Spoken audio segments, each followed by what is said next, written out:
araw Pilipinas. Narito ang balitang paninigan at di na ito. Joshua Agorado Pirata.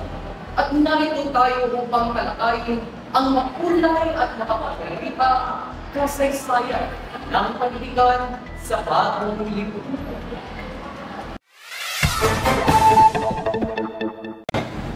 Sa araw na ito, ating susuriin ang epekto ng mga Amerikano sa ating literatura. Ano ang mga pagbabago sa ating sine at mga anyo ng paninigan at mga personalidad na nag-ambag sa ating pambansang iyon. Sa ating unang ulat, tatalakayin natin ang paninigan sa panahon ng bagong lipunan.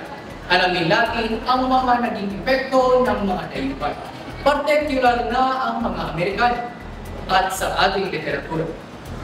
Ano pa nga ba ang mga pagbabago sa panitikan ng bansa noong panahon ito? Narito si Lucia Pinitagro nagpaula.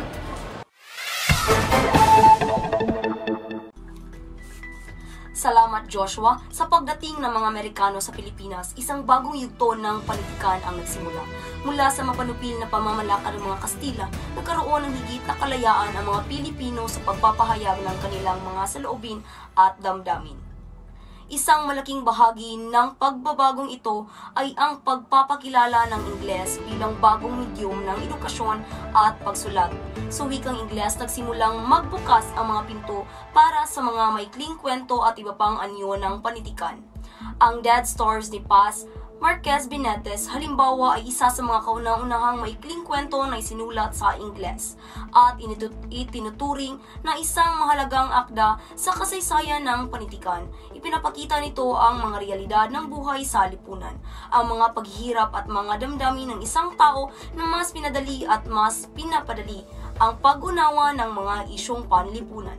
Bukod dito, sumikat din ang dula sa Ingles tulad ng Almost Within Gasp ni Sixto E. Rosso at Panday Pera ni Jose M. Hernandez. Sa mga dulaing ito, hindi lamang ang mga isyu ng pagmamahal sa bayan at pamilya ang tinatalakay, kundi pati rin ang kultura at tradisyon ng mga Pilipino na naging tulay sa pagpapahayag ng ating mga kaisipan at damdamin na mas malawak na mundo. Balik sa iyo, Joshua. Maraming salamat, Lucia. Samantala, alamin naman natin ang epekto ng tatlong wika sa paninikan ng bansa. Ano ang naging papel ng Tagalog, Kastila at Ingles sa paghubog ng ating paninikan? Narito si Hannah J. Maribox sa detalye. Salamat, Joshua. Isa sa mga pinakamahalagang aspeto ng panitikan sa panahon ng mga Amerikano ay ang pagsulpot ng tatlong pangunahing wika sa pagsusulat: Tagalog, Kastila at Ingles. Sa bawat wika, makikita natin ang mga pagbabago at mga epekto ng makabago at kolonyal na pag-iisip sa ating mga akda. Sa wikang Tagalog, nananatili ang damdaming makabayan at mga dulang patriotiko.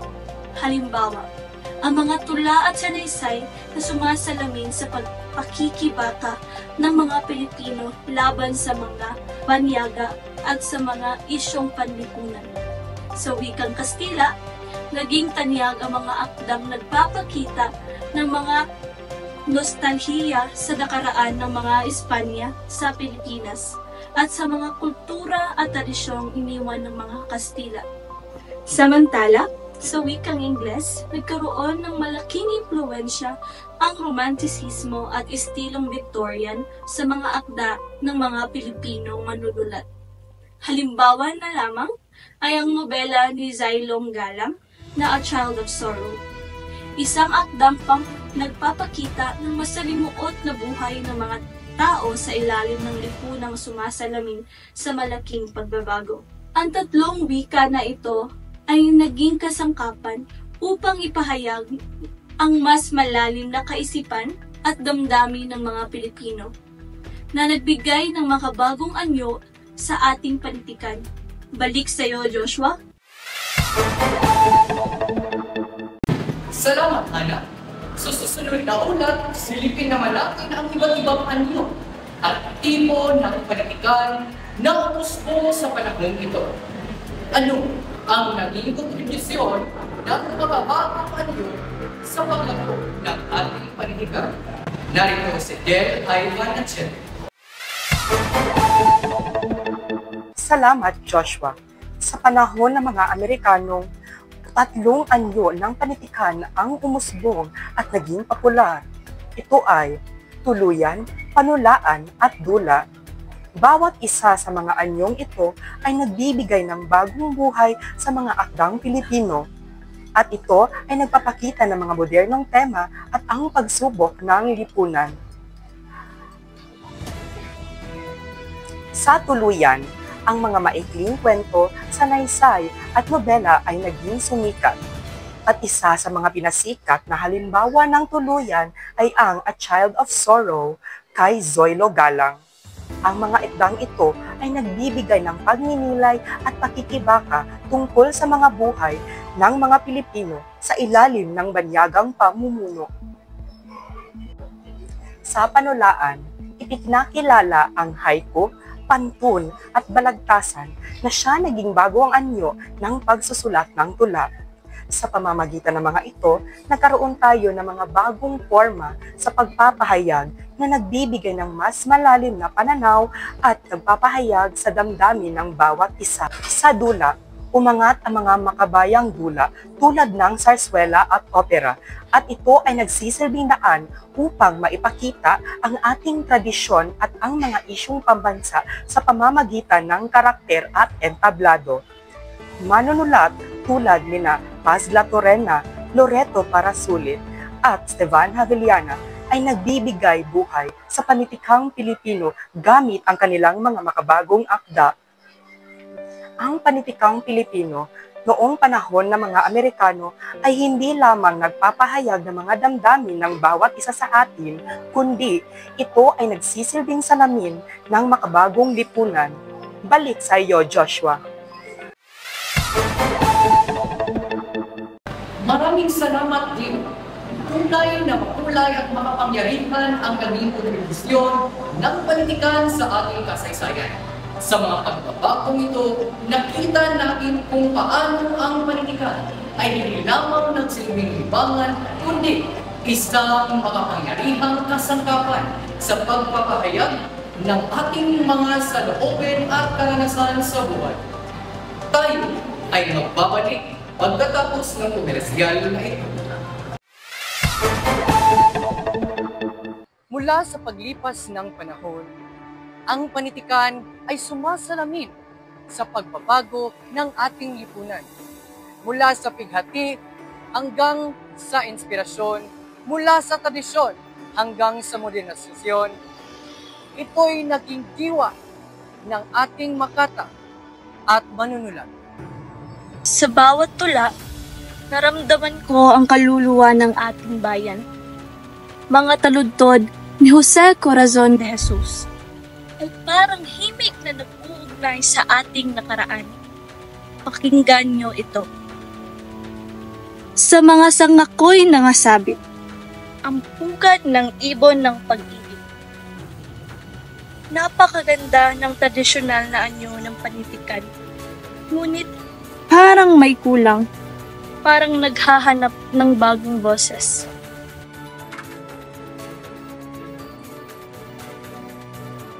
Hindi sapat ang lumang anyo ng politikan para ipahayag ang katotohanan ng kasalukuyan. Ako ang daigdig, ako ang tula. Ang tula ng makabago ay hindi na nakakulong sa sukat at tugma. Ito ay malaya, matapat at totoo sa sarili.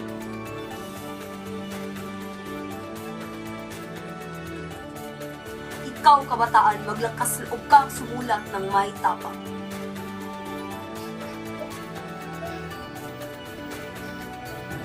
Ang pagbabago sa panitikan noong panahon ng mga Amerikano ay hindi lamang tungkol sa anyo. Ito ay isang diwa ng revolusyon. ang mga akda ni Abadilla at Jose Corazon de Jesus, makikita natin ang pag-usbong ng malayang taludturan at ang pagbukas ng mga panitikan sa mga temang makabayan at makatao. Ito ang tulay sa modernong panulaan at tinatamasa natin ngayon. Mula sa tradisyon hanggang modernisasyon, ang panitikang Filipino ay nananatiling buhay. Kaya ikaw, kabataan, aalahanin ang nakaraan, yakapin ang pagbabago at ipahayag ang iyong salaysay. Isulat ang iyong kwento.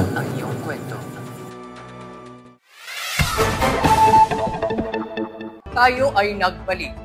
Narito ang isang mahalagang usapin, ang mga dulang makabayan noong panahon ng Anti-Sedition Law. Narito ulit si Yusha na matatagpuan sa isang tanghalan upang magbigay ng mga detalye.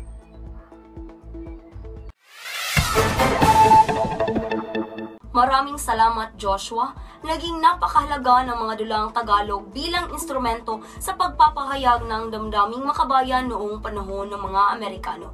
Ayon sa mga akda ni Cruz 1981, ang mga dulang makabayan tulad ng Walang Sugat ni Severino Reyes ay naglalayong ilahad ang mga abusong imperialistiko ng mga Amerikano sa Pilipinas. Ang sarsuela ay naging isang mabisang paraan upang iparating ang mensahe ng kalayaan at pagnanasa para sa pagkapantay-pantay kahit nasa ilalim ng mahigpit na Anti-Sedition Law ng 1901 na nagbabawal sa mga akdang may kaugnay sa laban ng kolonyalismo. Sa kabila ng paghihigpit, patuloy ang pag-usbong ng mga sarswela at dula. Halimbawa, ang mga akda ni Reyes ay nagtaguyod ng diwang makabayan na ipakita ang pagmamahal sa bayan sa kabila ng mga paghadlang.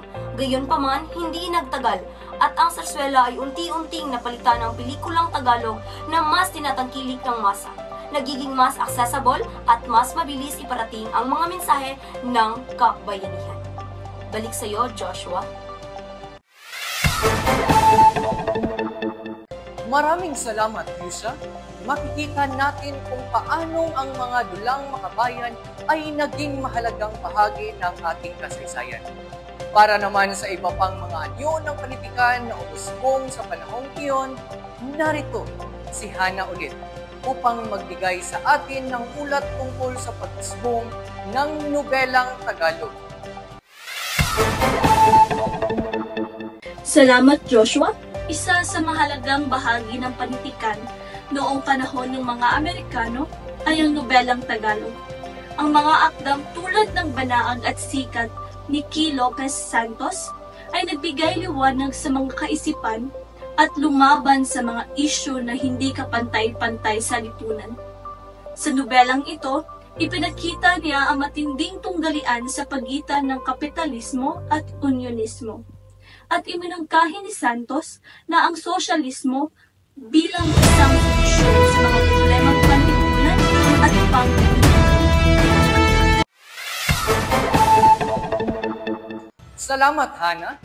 Kitang-kita na ang nobelang Tagalog ay isang mahalagang bahagi ng ating panitikan at nagpapatuloy na nagbibigay pag-asa at lakas sa mga Pilipino. Ngayon naman, tatalakayin natin ang epekto ng pelikulang Tagalog sa panahong ito sa panitikang Pilipino noong panahon ng mga Amerikano. Para sa detalye at magbigay linaw, narito si Dean. Salamat, Joshua. Isa sa mga naging salit sa pagbabago ng politikang Pilipino sa panahon na iyon ay ang pelikulang Tagalog. Nagsimula ito noong 1912 at tuluyan na itong umusbong noong 1933 nang dumating ang mga pelikulang may tunog o talkies. Ang pelikula ay naging isang popular ng anyo ng sining at nagbibigay ito ng aliw at nagsimulang magtakda ang mga makabagong pamantayan sa pagpapahayag ng mga kwento. Bagamat nagsilbing libangan ang pelikula, unti-unti nitong pinahina ang interes ng masa sa saswela at dulang Tagalog. Ngunit, nagpatuloy si Severino Reyes o mas kilala bilang Lola Basyang sa paglikha ng mga kwentong may aral at akdang pampamilya na hanggang ngayon ay patuloy na bahagi ng ating kultura. Ang mga kwento ni Lola Basyang ay isang halimbawa kung paanong ang pelikula at ang akdang pangnaratibo ay pinagsama ng mga tradisyon ng panitikan at sining. Balik sa iyo, Joshua.